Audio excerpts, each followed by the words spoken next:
नाजरीन आदाब, डीडी उर्दू के इस खास प्रोग्राम सेहत की बात में आप सभी का खैर मकदम है।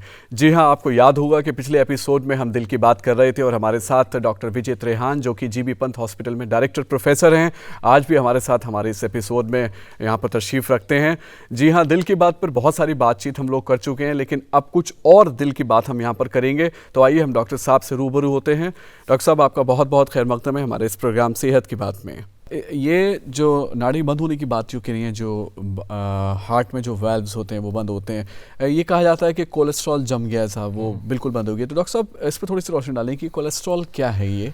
कोलेस्ट्रॉल देखो बॉडी के एक नॉर्मल केमिकल्स में से है। अच्छा। और वो बहुत एसेंशियल है बॉडी के लिए। हमारा जो ब्रेन या नर्वस सिस्टम है वो सारा कोलेस्ट्रॉल पे चलता है। ठीक है। कोलेस्ट्रॉल का काम जो है वो जैसे ब्रेन की जो तारें हैं जो करंट लेके जाती हैं उसको इंसुलेट करके रखता है। अच्छा। ताकि वो करंट उससे बाहर ना निकले। ओके। इंसुलेशन की तरह उसके ऊपर रहता है। तो लेकिन अगर कोलेस्ट्रॉल की मात्रा बढ़ जाए बॉडी में, जितनी हम बॉडी को रिक्वायरमेंट है उससे ज़्यादा हो जाए, तो वो फिर बॉडी में अगर स्पेशली अगर ब्लड में सर्कुलेट कर रही होती है तो फिर वो पपड़ी की तरह कहीं कहीं कहीं कहीं जमना शुरू हो जाती है। अच्छा अच्छा। और अगर मान लो किसी इंसान में ये पपड़ी जमने की संभावना है, यानी कि वो उसको ब्लड प्रेशर भी है, उसको शुगर भी है, उसको फैमिली हिस्ट्री भी है, तो ये कोलेस्ट्रॉल जो अगर मान लो ये चीज़ें नहीं होती तो शायद इतनी दिक्कत नहीं करता, लेकिन अगर ये वाले उसमें चीज़ें साथ में हैं तो ये फिर पपड़ी के रूप में जमती नाड़ी के बीच, जो नाड़ी एक पाइप की तरह है, पाइप के बीच में जमना शुरू हो जाएगा धीरे धीरे धीरे करके। और फिर वो अगर पपड़ी बढ़ती रहती है तो वो नैरोइंग करती रहती है। इसको हम ब्लॉकेज बोलते हैं। 20% रुक गई, 40% रुक गई, 70% रुक गई, 90% रुक गई। तो ये कोलेस्ट्रॉल जो है, यानी कि कोलेस्ट्रॉल हमारी बॉडी के लिए अच्छी चीज़ है, लेकिन एक्सेसिव कोलेस्ट्रॉल अगर होता है तो नुकसानदेह है। कुछ में तो एक्सेसिव कोलेस्ट्रॉल ये होता है कि फैमिली से आता है, जेनेटिकली आता है। उसको तो हम समझते हैं कि सबको ट्रीट करो, लेकिन एक अच्छी बड़ी संख्या को जेनेटिकली नहीं होता, हम खा बहुत रहे होते हैं, हम एक्सेसिव कोलेस्ट्रॉल ले रहे होते हैं। तो अगर आप एक्सेसिव कोलेस्ट्रॉल लेते हो तो उससे भी ये इफेक्ट हो सकता है कि हमारी बॉडी में कोलेस्ट्रॉल एक्सेसिव क्वांटम चला गया और वो बॉडी उसको उतना हैंडल नहीं कर पा रही और वो सर्कुलेट करते हुए पपड़ी के रूप में जम रहा है। डॉक्टर साहब, क्या सही उम्र है इस बात को देखने की कि हमारे जो जिस्म है इसमें कोलेस्ट्रॉल ज़्यादा तो नहीं हो गया है? आपकी राय है किस उम्र में हमें प्रिकॉशनरी चेक करवा लेना चाहिए? अगर तो आपकी फैमिलीज़ के अंदर कोलेस्ट्रॉल की प्रॉब्लम है तो उसमें तो हम कुछ ऐसी फैमिलीज में होती हैं जिसमें कि 1 साल की बच्चा जो है उसमें भी हम कोलेस्ट्रॉल चेक करते हैं, और 1 साल के बच्चे में भी आपको कोलेस्ट्रॉल हाई मिल सकता है, उसको भी आपको हो सकता है वेरी अर्ली एज से ट्रीट करना पड़े। अच्छा। बट अमूमन नॉर्मली अमूमन अगर आप देखें तो जब तक आप अडल्ट होते हो तब तक आप में जो आप अगर कोलेस्ट्रॉल ले भी लेते हो आप उसको कंज्यूम कर लेते हो, तो उसमें आपको इतनी चेकिंग की जरूरत नहीं होती। बिल्कुल ठीक है। मैं समझता हूँ कि एक एनुअल हेल्थ चेकअप जो कहीं पर भी बिल्कुल ऐसा है जैसे आपने गाड़ी ले ली, उसकी सर्विसिंग हो रही है, उसकी चेकिंग हो रही है, तो उसके लिए कोई, मैं समझता हूँ कि एक स्पेशल कोलेस्ट्रॉल को चेक करने के वाली बात नहीं है। आप अपनी बॉडी को रूटीन चेक कराने जाते हो तो वो जो चेक करने वाले हैं वो आपको देख के बता सकते हैं भाई ये चीज़ खराब है, 2 और चीज़ें भी साथ में चेक करो ना करो। आई डोंट थिंक स्पेशली हमें कोलेस्ट्रॉल के लिए चेक करना चाहिए, लेकिन एनुअल हेल्थ चेकअप के अंदर अगर आप जाते हैं तो जो भी एक एक्सपर्ट टीम है वो आपको देख के बता सकती है कि आपको ये बेयर मिनिमम इतना हिस्सा चेक करना है या इसके बियॉन्ड चेक करना है। अभी आपने दिल के दौरे की अलामात बताई कि इस तरीके से ऐसे फील होता है, भारीपन महसूस होता है। हमने ये भी सुना है कि दाढ़ में दर्द होता है और इसका जो पेन है वो बिल्कुल बिजली की तरह एक हाथ में चलता है और उंगली तक पहुँचता है। क्या इसका भी कोई ताल्लुक है दिल के दौरे से? नहीं, दिल के दौरे का यह है कि दिल की जो पेन है वो मैंने जैसे बयान किया कि वो सेंटर ऑफ चेस्ट में होती है। ठीक है। लेकिन वो सेंटर ऑफ चेस्ट से कुछ मरीजों में ऊपर जॉ की तरफ जा सकती है। अच्छा। जॉ में लोअर जॉ, अपर जॉ यूजुअली इन्वॉल्व नहीं होता। ओके। तो लोअर जॉ के अंदर कुछ लोगों को अगर फर्ज कर लो दांत में जैसे कीड़ा लगा होता है या केरिस बोलते हैं उसको, अगर मान लो उसको केरिस की पेन होती रही है जी, तो अगर उसको हार्ट अटैक होगा तो उस हार्ट अटैक में ये हो सकता है कि उसको सिर्फ केरिस वाली पेन बढ़ जाए। अच्छा। वो सिर्फ केरिस हुई नहीं है, उसको केरीज वाली पेन बढ़ जाएगी उसको, लेकिन हो उसको हार्ट अटैक रहा है। सिमिलरली हार्ट अटैक की पेन सेंटर ऑफ चेस्ट से काफ़ी मरीजों में लेफ्ट हैंड में ये अब यहाँ लेफ्ट राइट जरूर होता है, यहाँ जरूर कि ज़्यादा कॉमनली वो लेफ्ट आर्म में जाती है, हालांकि राइट में भी जा सकती है, लेकिन ये जो हार्ट की पेन है वो काफ़ी कॉमनली जब सेंटर ऑफ चेस्ट से स्प्रेड करती है तो जॉ में तो भले ही दोनों तरफ जाए, लेकिन आर्म में यूजुअली लेफ्ट साइड में ज़्यादा कॉमन होती है, राइट में अनकॉमन होती है, और आर्म के अंदर भी अंदर वाले हिस्से में इस साइड में ज़्यादा कॉमनली। तो आपको ऐसे महसूस हो सकता है कि ये पेन यहाँ से चल के इधर जा रही है। तो अगर किसी इंसान को फर्ज कर लो चल रहा है, चलते चलते यहाँ हैवीनेस हुई, हैवीनेस वो ट्रैवल करके इधर को जा रही है और रुक जाने पे उसको आराम आ जाता है, तो आई थिंक ऑलमोस्ट ऑलवेज इस तरह के मरीजों में नाड़ी में रुकावट मिलेगी। मतलब हाँ, अगर इस तरह की कोई बयान कर रहा है तो आप मान के चलोगे 100 में से 95-97 मरीजों के अंदर आप चेक करोगे तो आपको नाड़ियाँ ऐसी मिलेगी कि नाड़ियाँ ब्लॉक मिलेगा। तो फिर डॉक्टर से कंसल्ट करना जो है निहायत ही ज़रूरी हो जाता है। यहाँ पर एक सवाल डॉक्टर साहब ये पैदा होता है कि मरीज़ को ये अलामतें हुई, घर पर वो मौजूद है, तो फौरी तौर पर घर पे हम ऐसा क्या करें कि उसको थोड़ा सा रिलीफ हो और उसके बाद फिर हम डॉक्टर के पास ले जाएं? देखो, जहाँ तक रिलीफ की बात है, मैं समझता हूँ कि हार्ट अटैक होता है इस कारण से होता है कि अंदर आपके जो कोलेस्ट्रॉल से पपड़ी जम गई थी, उसने मान लो एक नाड़ी के अंदर जो एक पाइप है उसमें 60-70-80% कुछ भी ब्लॉकेज की हुई थी, जो बाकी रास्ता बच गया था। अच्छा, जो यानी कि 80% रुकावट थी और 20% रास्ता बचा हुआ था, या 50% रुकावट थी और 50 बचा हुआ था, तो वो 50 सडनली जो बंद होता है, वो सडनली इसलिए बंद होता है कि वहाँ पर जो हमारा खून जो नॉर्मली लिक्विड यानी कि तरल रूप में होता है, तो वो ब्लड वहाँ पर जम जाता है, यानी कि वो सॉलिड में कन्वर्ट हो जाता है। तो यानी कि 50% रुकावट वो सडनली 100 बन गई। वो सडनली इसलिए 100 बन गई कि जो छोटा सा रास्ता बच गया था, उस रास्ते में अब खून जो लिक्विड था वो क्लॉट बन के सॉलिड बन के वहाँ उसने उसको टोटल बंद कर दिया। तो इस हार्ट अटैक का इलाज तो यही है कि उस क्लॉट को वहाँ से हटाएं, इमीडिएटली हटाएं वहाँ से। अगर हटाएंगे तो दौरा चालू हो जाएगा और हार्ट जितने हिस्से को मसल को सप्लाई कर रहा था वो मसल बच जाएगा। तो आइडली तो इसको या तो हम ऐसी दवा दें जिससे कि क्लॉट डिजॉल्व हो, आजकल हम देते हैं उसको, हम थ्रोम्बोलिटिक ट्रीटमेंट बोलते हैं। अच्छा, बड़े महंगे इंजेक्शन आते हैं, 70-80,000 का इंजेक्शन होता है, जो ज़्यादा टेस्टेड है, जो थोड़े कम टेस्टेड है वो भी 30-40 हज़ार के रुपए के अंदर वो कॉस्टली होते हैं। लेकिन आज के डे में ये देखा गया कि जो सबसे ज़्यादा कारगर तरीका है जी, वो एंजियोप्लास्टी है। एंजियो का मतलब नाड़ी होता है, दिल की नाड़ी, प्लास्टिक का मतलब उसकी प्लास्टिक सर्जरी करना, जो आज की डे में छोटे छोटे शहरों में भी ये सुविधा अवेलेबल है। बिल्कुल सही बात। और अगर किसी को कभी ऑड टाइम के ऊपर फर्ज कर लो, जैसे बहुत सारे लोग बोलते हैं कि हार्ट अटैक हुआ जी हम इसकी बाईपास सर्जरी करा दें। देखो, बाईपास सर्जरी के अपने फ़ायदे हैं, लेकिन बाईपास सर्जरी अगर आपको हार्ट अटैक होता है तो उसी समय फ़ौरन अरेंज करना आसान नहीं होता, उसके लिए बहुत सारी चीज़ें करनी पड़ती हैं। बिल्कुल। वेयरएज जो एंजियोप्लास्टी है वो आपको उसी समय तुरंत की जा सकती है, और काफ़ी कॉमनली जब मरीज अस्पताल में पहुँचता है उसके करीबन आधे पौने घंटे तक नाड़ी खोल दी जाती है। और आज की डे के अंदर उसको खोलना स्टेंट के द्वारा इतना आसान है कि कोई बहुत ज़्यादा एक्सपीरियंस डॉक्टर की भी ज़रूरत नहीं होती। यानी कि ये एंजियोप्लास्टी करना जो हार्ट अटैक वाली एंजियोप्लास्टी है, जो हमारे अस्पतालों में से ट्रेनिंग लेके निकलते हैं, वो सब शुरू से इतने ट्रेंड होते हैं कि वो हार्ट अटैक के अंदर एकदम से एंजियोप्लास्टी करके मरीज को और टाइम के अंदर सडनली उसका हार्ट अटैक, हम बोलते हैं इसको आजकल अबॉर्ट द हार्ट अटैक, यानी हार्ट अटैक हुआ और आपने उसको अबॉर्ट कर दिया।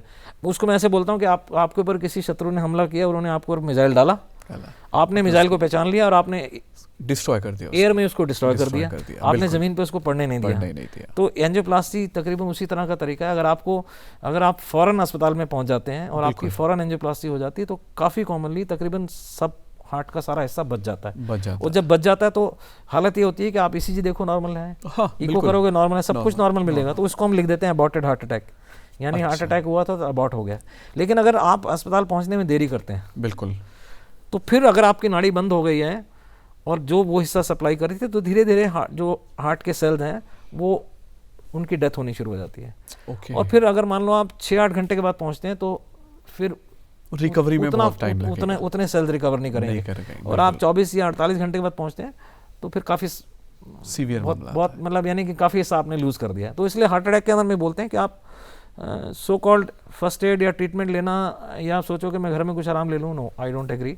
मैं समझता हूँ कि जैसे अगर आपको लगता है अंदेशा के यहाँ से ऊपर आपको हैवीनेस हुई है, घबराहट हुई है, पसीने आ रहे हैं, आप फौरन अस्पताल में पहुंचिए। और कोशिश ऐसे करिए आज के डे में ऐसे अस्पताल में पहुंचे जहां इस तरह की सुविधा अवेलेबल है। बिल्कुल। हम तो कई बार कुछ हमारे बंधु मित्र कई बार बात बोलते हैं तो हम उसको बोलते हैं भैया आप अपने घर के नज़दीक देखोगे और आपको सडनली हार्ट अटैक हो, सुबह हो, दोपहर हो या रात को हो, तो आपको किस अस्पताल में कैसे जाना है, आपको आपके पास एक रोड मैप होना चाहिए। सही बात है। ताकि आप अगर आपको ही नहीं पता आपको जाना, आप एक ऐसे अस्पताल में चले गए यहाँ पर जहाँ इस तरह की सुविधा अवेलेबल नहीं है, तो डॉक्टर आपको वो ट्रीट जरूर करेंगे, बट वो शायद उतना बढ़िया आपका इलाज नहीं हो पाएगा, क्योंकि टाइम इज मसल, बिल्कुल सही बोलते हैं, तो फौरन पहुंचना चाहिए आपको। बिल्कुल सही कह रहे हैं। और लेकिन एक मैं जरूर आपको सिंपल टिप दे सकता हूँ कि कुछ जैसे आपको हार्ट अटैक हो, तो एक एस्पिरिन की गोली, अच्छा वो आप फौरन ले सकते हैं, क्योंकि एस्पिरिन की गोली भी वो क्लॉट को डिसॉल्व करने में हेल्प करती है। तो काफ़ी कॉमनली है, जब आपको कुछ होगा और आप अस्पताल में पहुंचेंगे, आधा पौना घंटा आपको लग जाएगा, तब तक अगर आपने गोली ले ली होगी थोड़ा सा सेफगार्ड रहेगा, आपको कुछ फायदा हो जाएगा।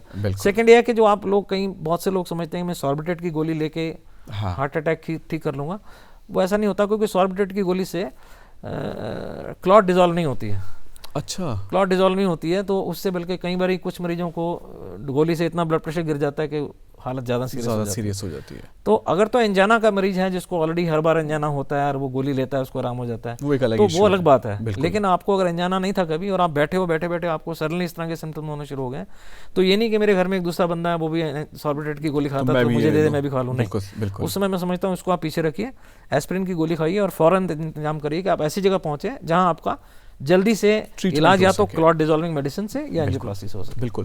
डॉक्टर साहब, जिस तरीके का आज की तारीख में मामला चल रहे हैं कि डिप्रेशन भी बहुत है, एंग्जाइटी भी बहुत है, हर इंसान के प्रेशर में जी रहा है, तो ये जो एंग्जाइटी है और डिप्रेशन है, क्या इसका भी ताल्लुक दिल की बीमारियों से है? बॉडी एक ऐसा, जो हमारी बॉडी है ये एक ऐसा सुपर कंप्यूटर है जिसमें हर कंप्यूटर एक दूसरे से लिंक्ड है। बिल्कुल, सब लिंक्स छोड़ते हैं एक दूसरे को। बिल्कुल। तो ये बोलें कि एंग्जाइटी या डिप्रेशन है तो हमारे ऑर्गन, एंग्जाइटी से सब कुछ, खाने पीने में असर होता है, चलने फिरने में असर होता है, गुर्दे में असर पड़ जाता है, तो सोचने में फर्क पड़ जाता है। बिल्कुल। तो हार्ट में भी फर्क पड़ता है। अच्छा। लेकिन अब ये तो अगर आप एंग्जाइटी की बात करें तो ये अब आप जिस तरह की आप सोसाइटी में रह रहे हैं, तो वो काफ़ी कॉमनली तो सोसाइटी डिसाइड करती है कि आपको एंग्जाइटी कितनी होगी और और कुछ ये डिसाइड करता है कि आपकी बॉडी शुरू से आप किस सांचे से भर के आओ, क्योंकि कुछ लोग ज़्यादा एंग्शियस होते हैं, वो छोटी छोटी चीज़ को लेते हैं, ज़्यादा एंग्शियस रहते हैं। अब हम काफ़ी कॉमनली ये बोलते हैं कि आप एंग्जाइटी छोड़िए, एंग्शियस नहीं होना चाहिए, बट आई थिंक ये कहना आसान है, प्रैक्टिकल नहीं है। प्रैक्टिकल इसलिए नहीं है कि आप मान लो रोड पे चल रहे हो, आपके आगे पीछे कोई तेज गाड़ी चला रहा है या पीछे से, आप मतलब you have to respond to them ना। बिल्कुल। तो सिमिलरली हम जानते हैं कि मैं समझता हूँ हर इंसान जानता है कि फालतू की चिंता से कोई फायदा नहीं है, इससे हार्ट अटैक भी हो सकते हैं, बट फिर भी होती है। लेकिन यह है कि जो कुछ चीज़ें हम अवॉइड कर सकते हैं वो मैं समझता हूँ करनी चाहिए, क्योंकि उस चिंता का कोई फायदा नहीं जिससे आपको सिर्फ नुकसान हो रहा हो। बेशक, इसमें कोई शक नहीं है। बिल्कुल। डॉक्टर साहब, एक सवाल यहाँ पैदा होता है कि दिल का बढ़ना भी अक्सर हमने सुना है हार्ट एनलार्जमेंट हो जाता है, ये क्या होता है? देखो, मैंने जैसे आपको अभी बयान किया था कि जो वर्ल्ड एथलीट्स हैं, वर्ल्ड क्लास एथलीट्स हैं, उनकी हार्ट बीटिंग कैन बी 35-40, उनके हार्ट बड़े होते हैं। अच्छा। हार्ट एनलार्ज होते हैं उनके, लेकिन वो नॉर्मल है वो नॉर्मल है उनका। लेकिन अदरवाइज एक आम इंसान की बात करें जो वर्ल्ड क्लास एथलीट नहीं है, उसका हार्ट अगर बढ़ रहा है, साइज में बढ़ रहा है, तो इसका मतलब अंदर सिस्टम ठीक नहीं है। हार्ट उसको कॉम्पनसेट करने की कोशिश करता है। जब वो कॉम्पनसेट शुरू में तो कर लेता है, लेकिन जब वो नहीं कर पाता फिर वो फैलना शुरू हो जाता है। अब जब वो फैलना शुरू हो जाता है तो उसकी हार्ट की इजेक्शन की जो पावर है ना, नॉर्मली क्या होता है कि हार्ट ने मान लो पीछे से उसको 100 ml ब्लड मिला और उसने 60 ml पुश कर दिया ऊपर, तो उसको बोलते हैं इसकी इजेक्टिंग पावर इज 60%। 100 ml आया, आपने 60 पुश कर दिया, राइट। लेकिन जब हार्ट फैलना शुरू हो जाता है तो इसकी इजेक्शन पावर कम हो जाती है, 60 से 50, 40, 30, 20 से भी कम होती है कुछ की। अच्छा। तो ज़्यादातर जिन मरीजों का हार्ट फैलता है उनकी इजेक्शन, यानी कि एक आम आदमी का हार्ट ऐसे करके काम कर रहा है, तो इनका हार्ट ऐसे हो जाएगा और ऐसे करके काम करेगा। ऐसे करने की बजाय वो ऐसे कर रहा है, तो इजेक्शन पावर भी कम हो गई, तो इसको हम सीवियरली डिजीज हार्ट बोलते हैं। अच्छा। और इसका इलाज काफ़ी कठिन है आजकल। ऑफ कोर्स इस तरह के हार्ट को ये मानते हैं कि अगर दवाइयों से या किसी और तरीके से इलाज नहीं हो रहा तो इसको बदलो।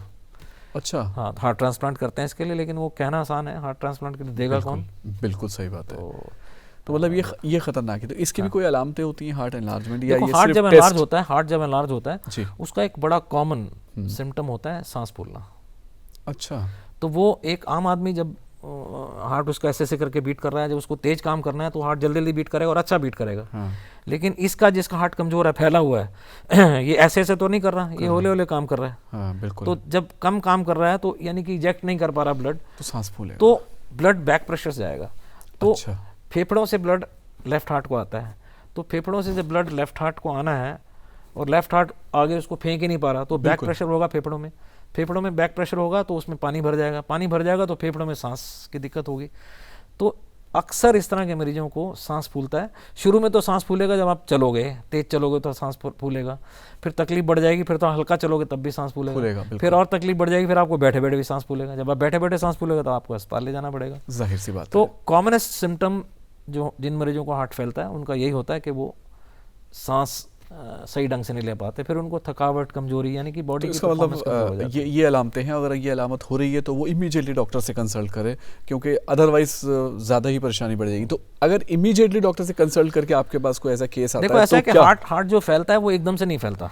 अच्छा, ऐसा नहीं कि आपको हार्ट अभी कोई प्रॉब्लम, हार्ट जैसे हार्ट, हर बीमारी से हार्ट फैल सकता है। अच्छा, तो ओवरनाइट यूजली नहीं फैलता, ये इसको महीनों और साल लग जाते हैं। तो जब इनको महीनों और साल लग जाते हैं तो वो काफ़ी कॉमनली, जैसे मैंने बताया कि उनकी स्टार्ट ही ऐसे होता है कि थकावट, कमजोरी और सांस फूलना, उनको ये तकलीफें चल रही होती हैं और वो धीरे धीरे करके फैलता है। ये इंडिकेशंस होने और जब उनका हार्ट फैल रहा होता है तो काफ़ी कॉमनली वो मरीज डॉक्टरों को दिखा चुके होते हैं। और कई बार ऐसा होता है कि मरीज जब डॉक्टर के पास जाता है, वो डॉक्टर बोलता है आपका तो बहुत हार्ट फैल गया, वो कहता है एकदम से इतना कैसा फैल गया। लेकिन आप उनकी जब तह में जाओगे, उनसे बात करोगे तो बताएंगे नहीं, सांस तो मुझे बहुत पहले से फूलता था। बिल्कुल। यानी कि मरीज की दिखाने वाला जो पार्ट है कि डॉक्टर को दिखाए, उसमें शायद उसने लेट किया है। तो हम ये जरूर बताओ, यहाँ से मैसेज जरूर दे सकते हैं कि अगर आपको यानी कि आपके साथ वाले हैं उनके मुकाबले में अगर आपका सांस जल्दी फूल रहा है, या आप अपना पास देखिए कि पिछले साल तो मैं चल लेता था 2 किलोमीटर, अब मुझे 1 किलोमीटर में वो दिक्कत हो जाती, तो आपको कंसल्ट करना चाहिए। यानी कि आप फर्ज कर लो पिछले साल आप 2 किलोमीटर या 3 किलोमीटर चलते थे वॉक पे, अब आपको आधे किलोमीटर से सांस फूल रहा है। अब आप ये नहीं कह सकते कि मैं 1 साल में बूढ़ा हो गया इतना। सही बात है, बिल्कुल। काफ़ी कॉमनली लोग सोचते हैं नहीं मेरे को तो उम्र बढ़ गई है इसलिए शायद हो गया होगा। तो मैं समझता हूँ कि हाँ, अगर इतना ज़्यादा अंतर आपको छोटे टाइम के अंदर आ रहा है तो आप कंसल्ट करिए, आप अपना दिमाग मत लगाइए। हाँ, अगर आप बोलते हो कि जी मैं 20 साल पहले 3 किलोमीटर चलता था, अब मैं 1 किलोमीटर चलता हूँ, इट्स ओके, एज रिलेटेड हो सकता है। बट अगर इतना फर्क आपको यानी कि 3 किलोमीटर और आधा किलोमीटर छोटे अरसे में हो जाए, वो आप कंसल्ट करिए, हो सकता है आपको बीमारी। सब कई बार बच्चों में दिल में सुराख होता है, क्या उसका इलाज मुमकिन है? देखो, सुराख का मतलब होता है कि हार्ट की, जैसे मैंने आपको बताया कि हार्ट एक राइट का हार्ट है, एक लेफ्ट का हार्ट है, दोनों में पार्टीशन होती है। बिल्कुल। और हर हार्ट में 2-2 चैम्बर होती हैं, एक चैम्बर ऊपर और एक चैम्बर नीचे। तो प्रैक्टिकली राइट और लेफ्ट हार्ट के बीच में 2 पार्टीशन होगी, एक तो ऊपर की चैम्बर में पार्टीशन और एक नीचे की चैम्बर में। तो सुराख कहीं पर भी हो सकता है। अच्छा। और इसके बाद इनमें से जो 2 बड़े पाइप निकलते हैं उनमें भी कई बार जोड़, आपस में फालतू का जोड़ बन जाता है, उसको भी हम सुराख ही मानते हैं, क्योंकि एक साइड से दूसरी साइड में ब्लड जा रहा है। तो ये कहीं पर भी सुराख हो सकता है। तो अगर अकेला सिर्फ एक, यानी कि हार्ट की चैम्बर्स के बीच में जो पार्टीशन है, अगर उसमें ही सिर्फ सुराख है, उसको तो आजकल हम जांग के जरिए इलाज कर देते हैं। अच्छा। ओपन नहीं करते हैं, चेस्ट ओपन नहीं करते हैं, जांग से ही पाइप डाल के उसके बीच में एक ऐसी छतरी फिट कर देते हैं जो सुराख के एक साइड में एक छाता आ गया, दूसरी साइड में दूसरा छाता आ गया। ठीक है। तो वो दोनों साइड से छाते उसको बंद कर देते हैं और ये सब एक पाइप के जरिए छाते अंदर चले जाते हैं। तो ये बड़ा आसान तरीका आज के डे में। लेकिन अगर इस सुराख के साथ कहीं और भी चीज़ें और विकार भी हैं कि नाड़ियाँ गलत जुड़ी पड़ी हैं और उसमें कहीं और मतलब मल्टीपल प्रॉब्लम, कॉम्प्लिकेशन, तो फिर उसके लिए सर्जरी की जाती है। डॉक्टर साहब, यहाँ पर एक सवाल ये पैदा होता है कि अक्सर ओपन हार्ट सर्जरी जिनकी होती है उनको बताया जाता है कि लाइफ टाइम जो है बहुत ज़्यादा केयर करने की ज़रूरत होती है। ओपन हार्ट सर्जरी वालों को ऐसी क्या क्रिटिकल चीज़ें होने का ख़तरा लाहक रहता है जिनका ख्याल उन्हें बाद में रखना चाहिए? देखो, ओपन हार्ट सर्जरी से मैं नहीं समझता कि ओपन हार्ट सर्जरी हो गई तो अब काम ख़राब हो गया, अभी अब तो सारी ज़िंदगी के लिए, ऐसा नहीं है। अगर फ़र्ज़ कर लो हार्ट का पंपिंग बहुत बढ़िया थी, यानी कि हार्ट की इजेक्शन की पावर 60-70% थी, ठीक, और नाड़ियों में रुकावट थी, और अब इसको हमने जहाँ पे रुकावट थी वहाँ पर हमने फ्लाईओवर बना के जोड़ लगा दिए हैं। बिल्कुल ठीक है। तो इस तरह के मरीजों की ज़िंदगी बहुत बढ़िया चलती है। ओपन हार्ट के बाद इनको मतलब वो कई बार उनके साथ के जो बिना ऑपरेशन वाले मरीज होते हैं उनसे भी ज़्यादा अच्छा चलते हैं और लंबा चलते हैं। लेकिन अगर मान लो आपकी सर्जरी तब हुई है जब आपका हार्ट फैल गया था, बिल्कुल, अब आपने उसके ऊपर बाईपास के जोड़ लगाए, तो फिर वो फैला हुआ हार्ट कई बार उतना अच्छा रिकवर नहीं करता है। ओके। तो हम बोलते हैं ना कि ओपन हार्ट सर्जरी के बाद भाई ये मरीज तो ऐसा हो गया, दूसरा, तो ये बहुत फ़र्क होता है। अगर ओपन हार्ट आपने तब किया जबकि हार्ट का फंक्शन बिल्कुल ठीक ठाक था और सिर्फ नाड़ियों को जोड़ लगा के आपने कर दिया, ये पेशेंट बिल्कुल फिट निकलता है, कोई प्रॉब्लम नहीं होती। लेकिन अगर फैल गया हार्ट और वो फैलने के बाद जब आप ओपन हार्ट सर्जरी कराते हो तो फिर कष्ट रहते हैं, फिर इसकी केयर भी करनी पड़ती है, प्रॉब्लम भी ज़्यादा होती है, उसमें आपको डॉक्टर्स के विजिट भी ज़्यादा करने पड़ते हैं। जो पहली बारी आपको मैंने बात बताई उसमें तो कई बार हम मरीज को दवाई लिखते हैं, वो थोड़ी 2 या 3 या कई बार 1-2 दवाई सिर्फ खाते हैं और 20-25 साल भी ठीक ठाक निकालते हैं, इनको कोई दिक्कत नहीं होती है। बिल्कुल बिल्कुल। लेकिन अगर हार्ट फैल जाता है तो इनकी दिक्कत रहती है, इनका आना जाना रहता है डॉक्टरों के पास। डॉक्टर साहब, खाने का मुझे लगता है मामला जो है वो बहुत ही सीधा ताल्लुक रखता है दिल से, खाने का और एक्सरसाइज का। इसको भी मैं चाहूँगा कि थोड़ी सी रोशनी डालें आप। देखो, एक बड़ी सिंपल सी चीज़ है कि excess of everything is bad, यानी कि ज्यादती जो है वो ज्यादती किसी भी चीज़ की गलत है। बिल्कुल। तो खाना बहुत ज़्यादा खाना या खाना बिल्कुल नहीं खाना, आजकल दोनों ही बातें हैं। आजकल जो 0 साइज के लिए कुछ लोग बिल्कुल नहीं खाना, तो दोनों गलत हैं। बिल्कुल ठीक। तीसरा यह कि एक ही प्रकार की चीज़ खाना, बिल्कुल डॉक्टर एंगल से वो भी गलत है। जैसे हम दालें भी हम बोलते हैं कि आप अलग अलग तरह की मिक्स करके खाइए, क्योंकि कोई भी चीज़ परफेक्ट नहीं है। बिल्कुल ठीक। हर चीज़ में कुछ प्लस और कुछ माइनसेस होते हैं। तो खाने के अंदर अगर आप मॉडरेशन में रखते हैं, अपना सिंपल प्रिंसिपल, एक्सेस में नहीं जाते और मिक्स करके चलते हैं, और अगर आपको हार्ट की प्रॉब्लम होने की संभावना ज़्यादा है, जैसे कि मैंने वो जो चीज़ें आपको बोली थी भी कि आपको फैमिली हिस्ट्री है, बीपी ज़्यादा है, शुगर ज़्यादा है, या आपका कोलेस्ट्रॉल ज़्यादा है, तो आप कोशिश करिए कि आप बाहर से एक्सेसिव ऑयल मत लीजिए। बिल्कुल सही। तो उसका बड़ा एक सिंपल सा मैं एक एग्जांपल आपको दे सकता हूँ कि आप खाने बैठते हैं, कई बार आप आपके घर पे कोई आता है या आपके किसी के जाते हैं, तो आप कई बार फ्राइड चीज़ें मट्ठी मट्ठी रख देते हैं चाय के साथ। बिल्कुल। और कई बार आप फ्रूट भी रख देते हैं। तो हम जो एक सामान्य आदमी है वो ये पल भरी भी नहीं सोचता कि ये जो मट्ठी है ये कहाँ से आई है, कैसे आई होगी, सोचता नहीं है। वो ये समझते हैं नमकीन है और ये मीठी है। बस उसको ये पता होता है कि चाय के साथ ये फल तो मीठा ही है, छोड़ो पर यार। ये नहीं कर सकता वो चाय के साथ जो फल है, अगर फल पे थोड़ा सा हल्का, आज के सेब है, इस पे हल्का सा नमक लगा के वो भी नमकीन हो गया, यू कैन टेक इट। बिल्कुल। लेकिन वो उसके दिमाग में उसमें बिल्कुल नहीं होती, वो सिर्फ ये सोचता है ये नमकीन है, ये मीठा है। आप अगर अपने सिर्फ दिमाग में हल्की सी ये चीज़ सोचें कि जो डीप फ्राइड चीज़ें हैं, अगर आप उनको थोड़ा अवॉइड करें, आप अवॉइड करेंगे, बिल्कुल आप उनको बख्शेंगे, वो आपको बख्शेंगे। बेशक बेशक बेशक, बिल्कुल सही बात। तो मैं समझता हूँ कि एक डीप फ्राइड चीज़ें अवॉइड करिए, और फ्राइंग के अंदर जो हम एक ऑयल है उसको जो जल जाता है तेल, उसके अंदर जब दोबारा से किसी चीज़ को बार बार उसी में तलते हैं, हाँ। वो वाला तेल सबसे ज़्यादा खतरनाक होता है। अच्छा। वैसे अगर मान लो, अगर जैसे आपको कहीं ब्रेड पकौड़ा लेना है, वो एक कढ़ाई में से उसमें सुबह से लगी हुई 50 बार जल चुका है तेल, तो वो वाला उस प्रकार के तेल से, क्योंकि वो तेल जब अंदर जाता है वो नाड़ियों को ज़्यादा नुकसान देता है। लेकिन अगर आप वैसे समझे कि मैं उस जितना तेल गया है उतनी ही मात्रा के अंदर मैं वैसे बटर लेना चाहता हूँ, तो वो उतना खतरनाक नहीं है। अच्छा। तो आप यू कैन कंपनसेट, आप उस तरह से लीजिए। तो ज़्यादा डीप फ्राइड चीज़ें आप अवॉइड करिए, अवॉइड कर सकते हैं। और अगर आप मॉडरेशन में रखते हैं अपने खाने पीने को, और डीप फ्राइड चीज़ों को अवॉइड करके रखते हैं, तो मैं समझता हूँ ये सिंपल सी चीज़ से भी आप काफ़ी हार्ट की प्रॉब्लम्स को अवॉइड कर सकते हैं, स्पेशली वो लोग जिनको हार्ट अटैक होने की संभावना रहती है। बिल्कुल सही बात है।